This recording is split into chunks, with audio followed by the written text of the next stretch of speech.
Hi everyone, welcome to another episode of House of Cure presents Doc Talk. Today's topic is quite an interesting one. It's about the red flags to watch out for that any parent needs to watch out for during the growing years of their child. So we speak to Dr. Mira Shah. She is a PhD in school psychology and she has an MA in special needs.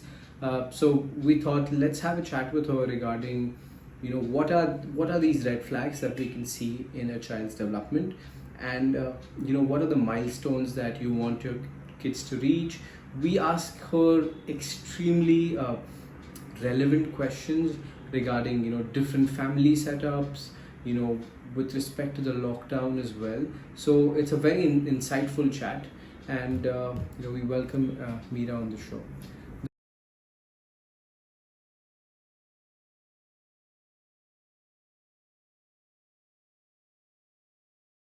The first question we asked her is, what are the things that we would usually look out for? What would be the red flags to look out for that any parent should be aware of? So the topic is obviously red flags uh, in in the development of a child, and that's such a vast term that so many things are encompassed in just like a development of a human being, and Yeah. the stage when a person's a child, there's so much happening, and they say like a child's mind is like a sponge, and it takes in everything. And so, what would you say would be like, what are the things like any parent or a new parent, say a 1, 2, 3 year old kid's parent, should look out for in their kids as like, as a standard or as something that might be a little off? Right. Okay. So the thing is, as a new parent or someone who, even your second child or some third child for that matter, you always, as parents, we tend to basically, compare them to other kids and be like, oh, my child hasn't started walking yet. Oh, my child Hmm. hasn't started talking yet. Or, he should be sitting up right now and he isn't. Well, those are the things that actually, and people keep telling you that, don't compare your child to the other children. Like, they're individual and they'll develop at their own rate. Well, while there is merit to that, um, it's also important to know if your child is lagging behind. And the only way you will know is when you actually compare them to the developmental milestones, the age appropriate developmental milestones. And it's very, very important for parents to be knowledgeable about those milestones. Like I have actually seen kids who are like 7, 8 months old who are still not sitting, because not because the child cannot, primarily because the parents haven't given the child the opportunity to sit. Or like 14 or 15-year-olds who are still like not walking. And it's all about the opportunities that the parents can give their kids. And when you see that despite these opportunities that you've given your kids and the child is still lagging behind, that's when you do need to intervene.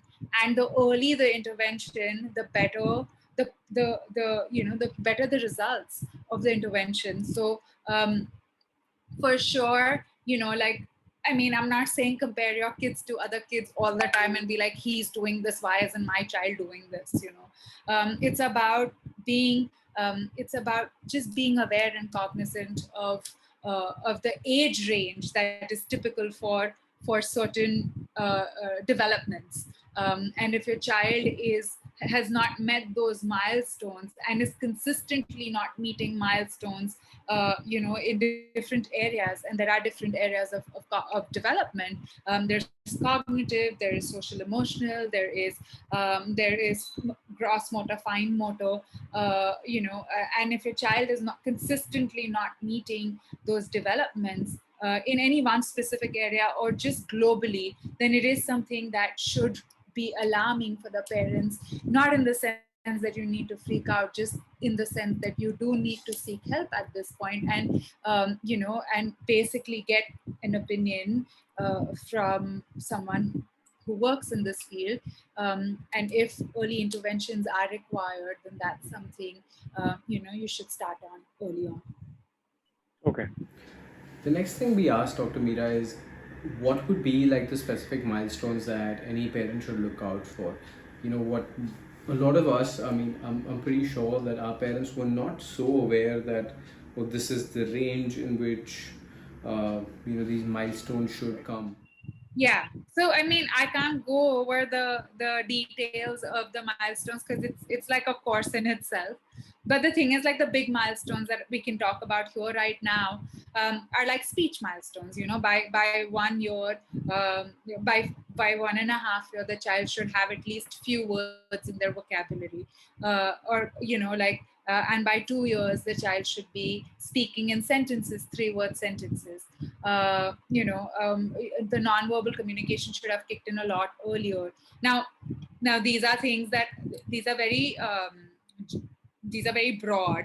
Okay, there's babbling that begins at certain age, but I mean, we're not going to go into those details in terms of in terms of the motor skills. Like, the child should be able to sit by 6 months, crawl by 8 months, walk by 12 months, like around 1 year. So these And values then that you're giving us are basically like the max values, right? Or is it okay for some kids to all of this actually? is a range. This is what I'm giving you is the average. Okay. Okay. All of this is a range. So kids start walking as early as 10 months, sometimes even earlier than that, and sometimes as late as 15 months, and that's clearly okay. Like, that's still within the average range. So it's a range. And again, what I'm trying to say is, if your child hasn't started walking by 12 months, there is really no reason to freak out, except for you keep an eye out for these things. Right. Watch out for these things. Like, if your child is if your child doesn't show any interest in walking, or like, clearly the child hasn't had enough opportunities. There are lots of people in the family and everyone picks up the child all the time. That child is generally going to be walking later. Okay, so it's about that. It's about understanding. It's about basically understanding the environment the child is in, and it's about giving them the opportunities to do it while being aware of and cognizant of these ranges.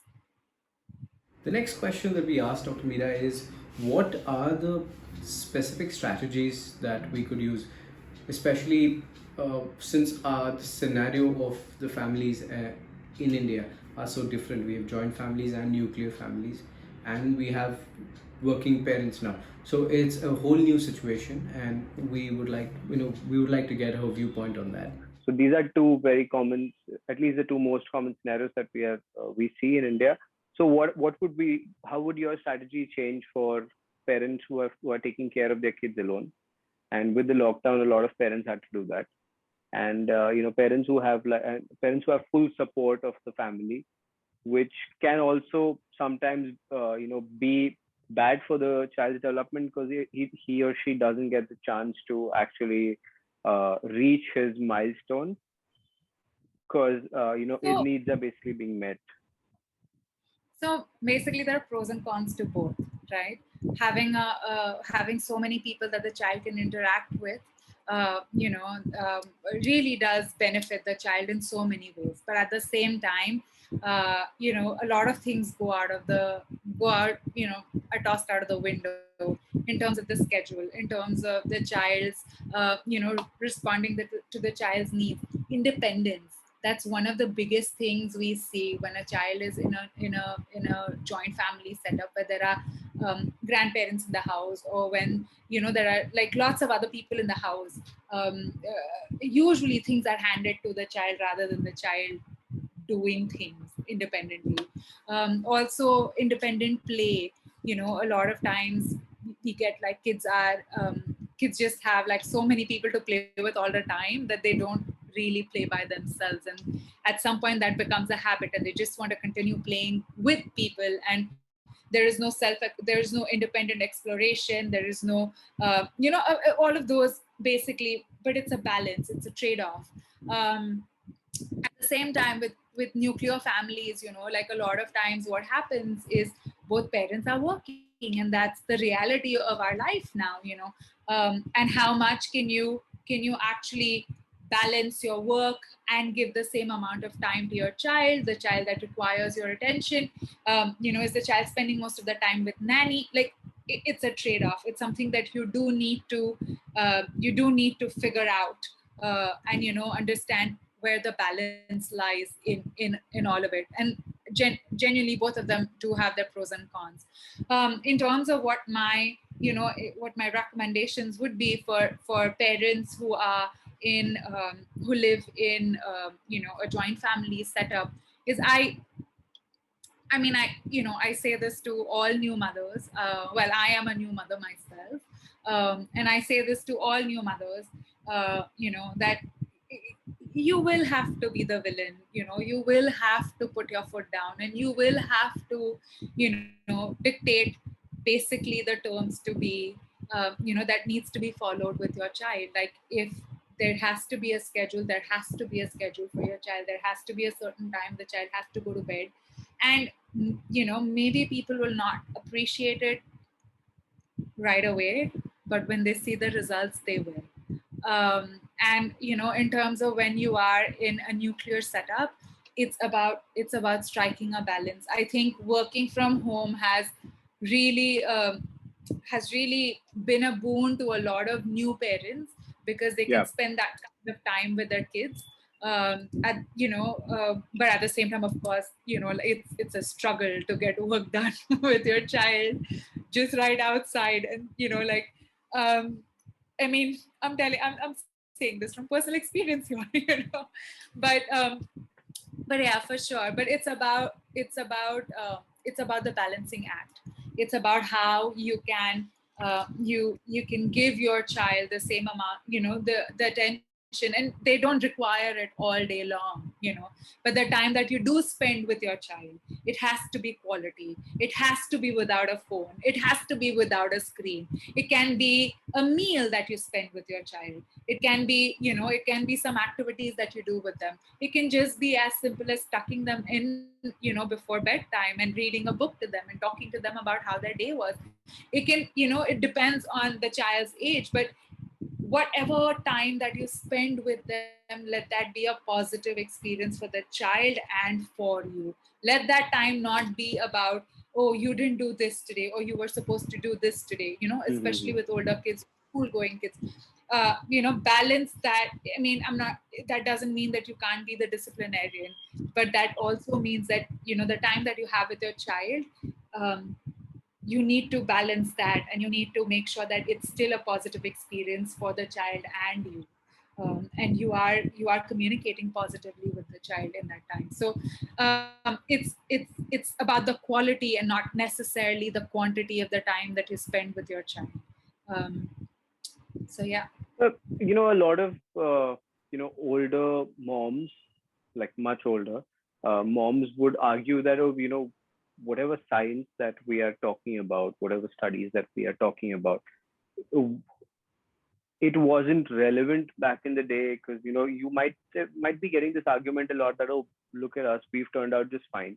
And wo time pe all of these ये सब studies नहीं था, nobody was bothered about these things.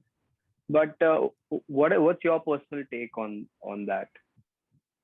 See, honestly, I think everyone does the best that they could, okay, with the information they have, with the resources they have.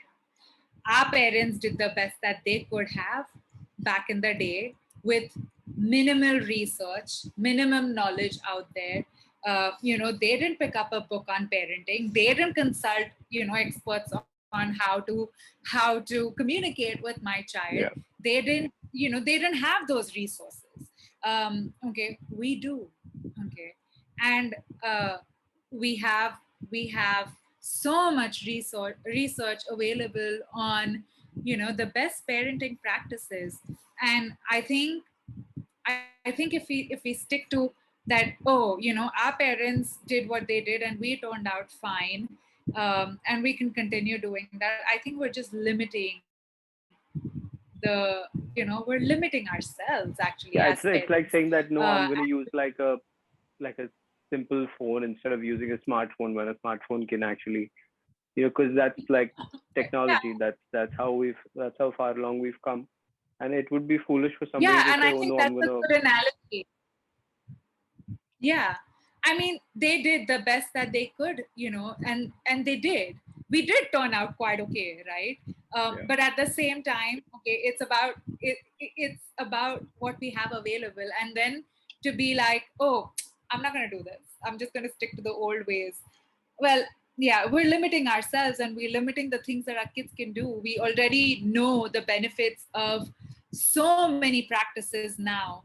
They're very well established, and like schedules, setting up routines for your kids, Yeah, I was just the gonna food. come to that. Like, Now, it would be wrong for me to put it this way, but what I wanted to know from Dr. Mira was basically what are her ultimate hacks to kind of fast track the development of her child, or fast track better parenting. so what would be Well, one of the practices yeah, in your personal opinion? I think it starts. I think it should start with. I mean, when your child is as young as 2 months, and you there is a semblance of sanity now seeping in, and you have more control over things now, and you can start setting a schedule. Then like start setting up. A bedtime routine. Then read a book to your child, or as young as 2 months. And parents usually look at me and be like, read a book to my 2 month old. I mean, I started reading to my kid when he was just born. I mean, the day one. Okay. In fact, I read in utero, but whatever. But yeah, but yeah, read a book to them. Like feed, a bath. Like just have a schedule for them that needs to follow the pattern every time, and there has to be predictability to that scheduling or to that routine. Have that in place early on. Very soon you'll start seeing that your child responds very well to the schedule. You are able to understand your child's needs better, because you know that, oh, at this time my child does get hungry, and this time it's his feeding time. So it just becomes the communication. The child starts trusting you more, because you are more aware of your child's needs. I mean, scheduling is definitely, routines and schedules are definitely, and it goes on till your child is in school, even after. And these seeds that you sow this early, they will reap the benefit of it when they grow. Like, kids who have schedule end up sleeping better. They have better cognitive developments. They have, there's just so many benefits of having routines, that it's just, yes, it's a struggle the first year, but it just becomes so smooth sailing after that.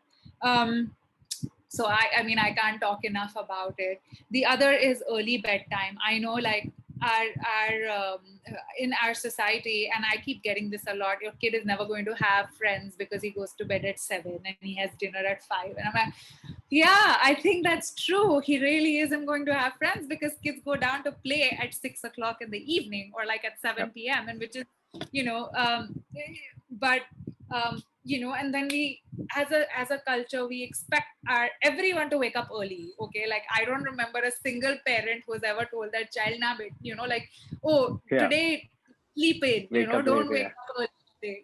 That never Yeah. happens. No matter what time they go to bed, there's a wedding in the family, and they will be like, oh yeah, the child has slept at like 2 a.m. But no, the child still has to wake up at 8 a.m.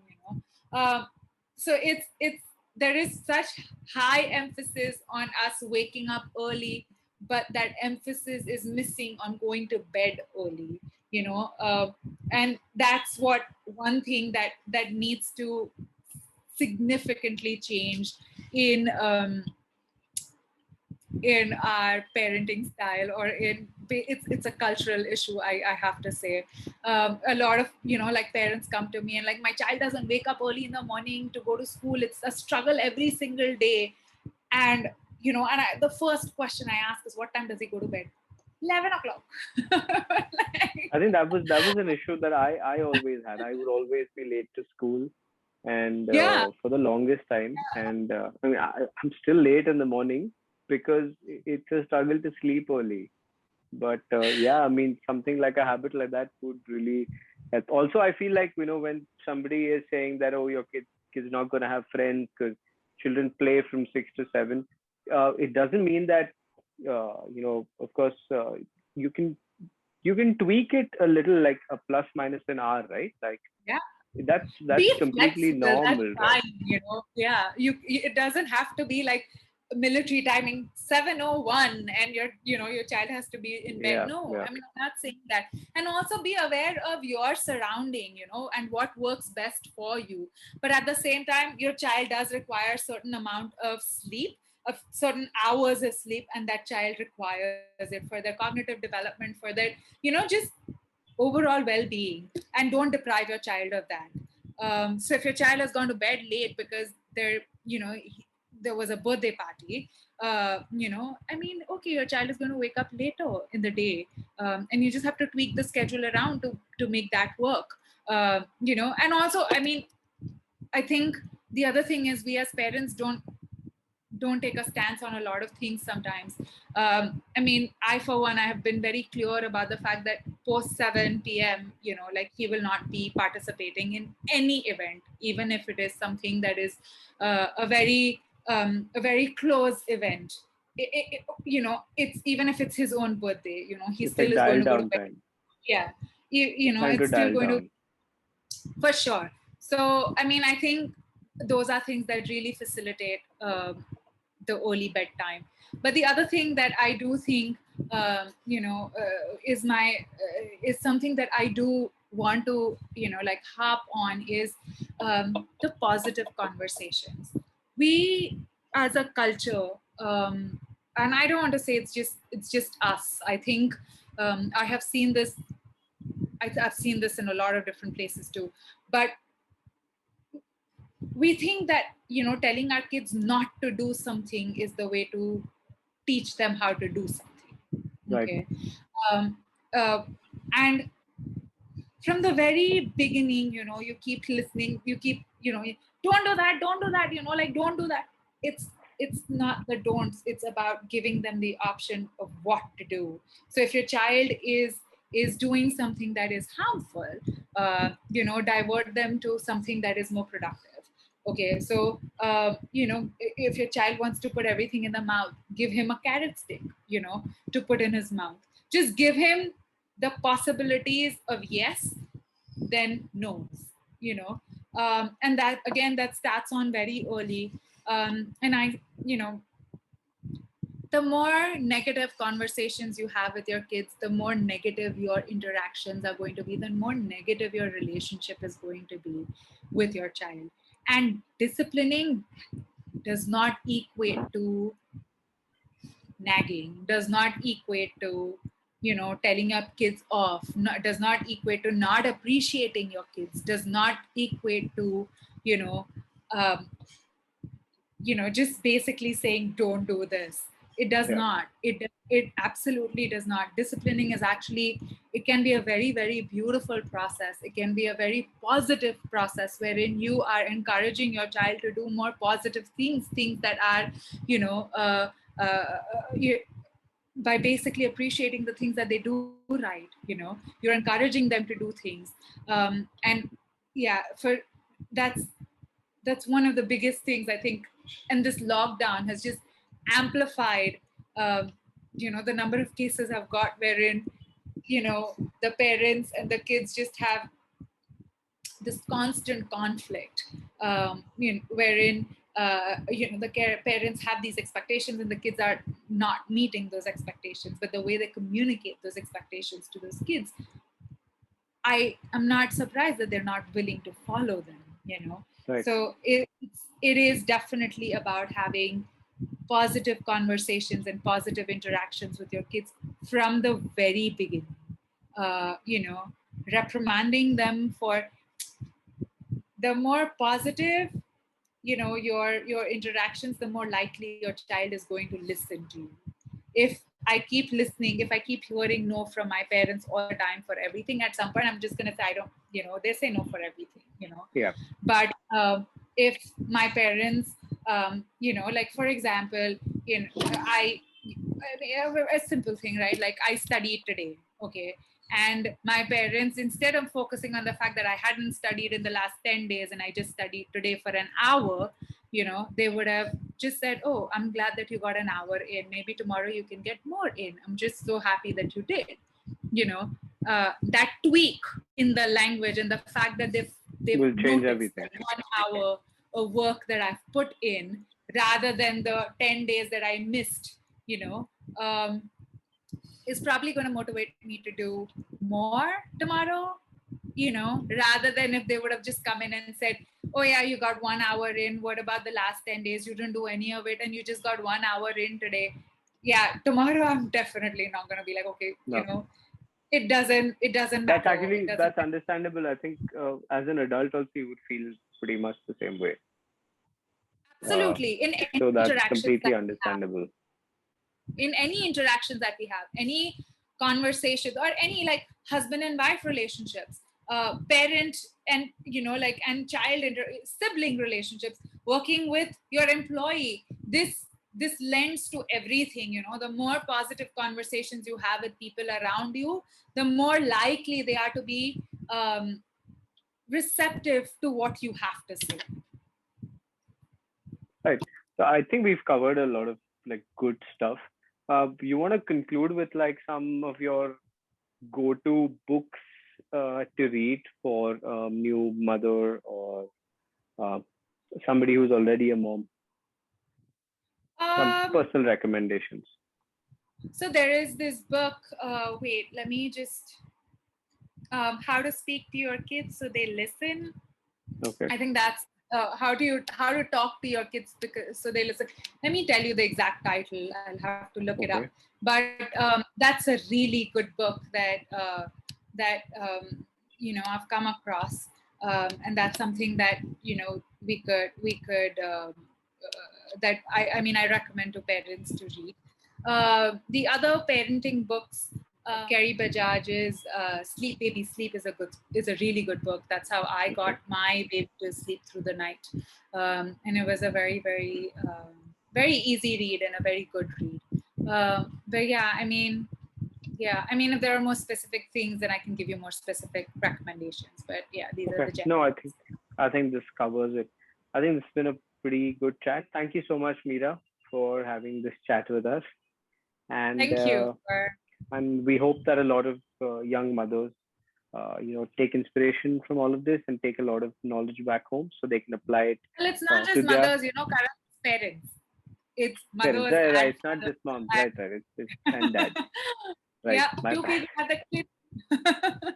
Correct. So parents, a lot of young parents get knowledge out of this and are inspired to lead lives that are better for their kids. And hopefully all of this will help them out. Thank you, Karan. Thank you. Bye. After this awesome chat with Dr. Mira, I think a few things have become quite clear for us. The first thing being that with your kid, with your child, one of the first things that you can set up that would help them is a schedule. Set the schedule when they wake up, when they sleep, when they eat, when they play. That way it's just only better for your child's development, and it's better for the communication between you and your child. Secondly is the sleep. Optimize the sleep that your child is getting, so that as sleep is one of the most important basic needs of life. So definitely optimize sleep. And thirdly, which I totally believe in, is positive interactions. Just having positive interactions with your kids, with everybody around you, because your kids are going to see what's happening around them. They're going to see how you're interacting with people who work at home, people who you interact with. So I think these three things have been like an absolute takeaway from today's chat. Thank you everyone for taking time out and watching this video.